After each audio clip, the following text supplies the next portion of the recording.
We are once again victim of COVID. That's Flagler Beach City Manager William Whitson, who says the city's 4th of July fireworks show may not go on this summer. The city's preferred vendor, Santori, isn't taking any jobs under $100,000 due to ongoing staffing issues. There are not enough certified, licensed people to do these things, and the price tag on doing them keeps going up and up and up.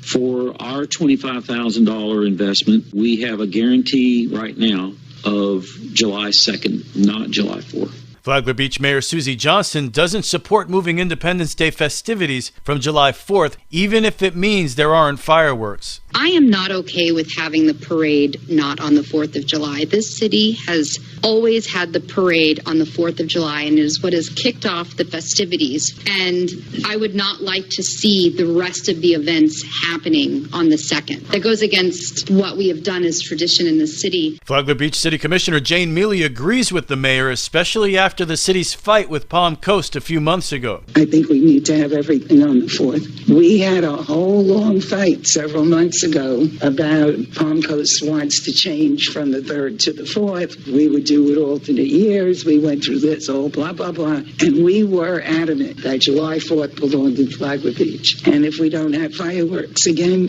we're not going to have a pier next year anyway. We're not going to do it next year either. The city has an inquiry out to Imperial Pyro and Special Effects, a smaller company, to see whether it can handle the fireworks show. This local news is a service of Flagler County's Toyota dealer, Beaver Toyota, US 1 St. Augustine, here to wow you. Palm Coast City Councilman Ed Danko's dog is accused of biting a Doberman pincer at the dog park in Holland Park last month. Flagler Live broke the news about the incident on April 13th. Danko tells WNZF his husky mix was involved in a small fight with at least 3 other dogs, and the bite wasn't considered severe. Our dog was involved in an incident where a group of dogs greeted this Doberman that came in, a big Doberman, and they got into a little scuffle, and person who owned that dog wasn't used to that happening, and he kind of freaked out and started screaming and yelling. He got a little out of control. I ended up calling the police on him. His dog allegedly got bit. We don't know who bit the dog, but he pointed his finger at our dog because he knew I called the cops on him, and so our dog took the rap in a sense. It's not a strike against the dog because it was just supposedly a little nip. We went ahead and we quarantined our dog for 10 days as a health safety procedure. Now Danko says his dog is back at the dog park, but now Marshall is wearing a basket-style muzzle to avoid further conflict. We put a muzzle on our dog. It's one of the basket ones, so he can breathe, he can pant, he can drink water, he can open his jaw a little bit. I never want anyone accusing our dog of biting another dog again, so that's the preventative solution. From the WNZF Newsroom, I'm Amy Cherry. 2 men who between them have nearly 30 felony convictions are back behind bars. Sheriff Rick Staley says one of the men was apprehended on Thursday at a Bunnell store, while the other was pulled over Friday at the intersection of North Ocean Shore Boulevard and Jungle Hut Road. 2 frequent flyers at the Green Roof Inn made it back there after they were stopped because they had active fugitive warrants for violation of probation and then found with an assortment of felony narcotics, heroin, cocaine, methamphetamine. So they're back in the Green Roof Inn where they belong. The men identified as Ryan Giovine and Jason Chum now face multiple drug charges along with their existing warrants. In addition, Chum is charged with knowingly driving with a suspended license. Both men were booked into jail without bond. For Flagler's Morning News, I'm Rich Petchke.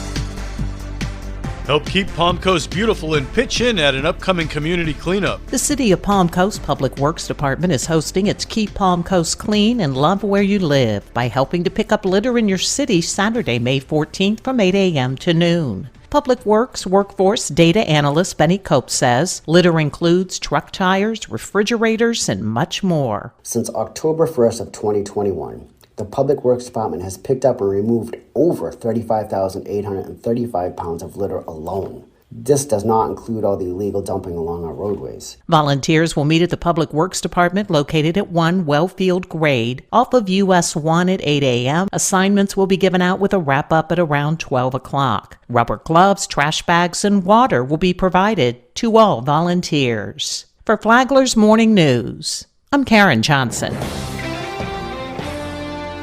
COVID-19 went from its initial phase more than 2 years ago to the Delta variant, to the Omicron variant, to the BA2 variant. Flagler County Medical Director Dr. Stephen Bickle calls it super contagious. However, he said on a recent episode of Flagler Health Matters that we have a lot of immunity in the community, but that it's not perfect. The vaccine-related immunity tends to wane over time. So we're getting a lot of people that are getting COVID and getting it even a second time. Dr. Bickle said that most of those getting the virus a second time are not necessarily ending up in the emergency room, but have lesser symptoms than they may have had the first time. Listen to Flagler Health Matters on WNZF every Saturday morning at 11:30 and anytime on the Flagler radio app. Tomorrow, Dr. Bickle talks about the antivirals that are out there on the market. From the WNZF Newsroom, I'm Deb Albertson. And now you're up to date on Flagler's Morning News. I'm Rich Carroll.